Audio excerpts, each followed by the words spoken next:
What's up guys, this is Tony and you're watching the Capped Malayali. Today we are going to see how Google Maps makes money.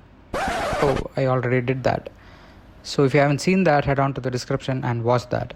Today we are going to see how Google Pay makes money. Let's see.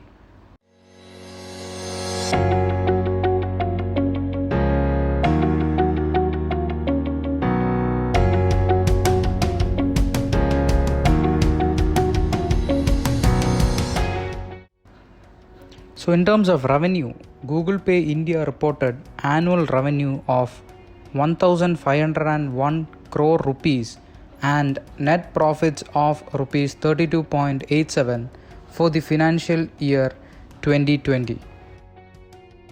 But 80.5% of the revenue, which is really huge, which approximate to rupees 1173 crore, was reimbursements received from the holding entity, which is Google Asia Pacific.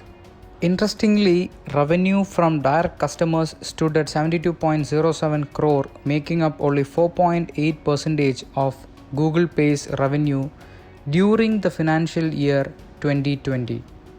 We all depend on UPI transactions or electronic payments, etc.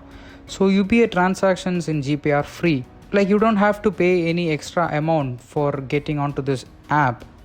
Even registration and bank account linking are also free. Then how does it make money? Well, the first one is bill payments. We can pay different kinds of bills, electricity bills, DTH recharges, loan payments, which is really helpful.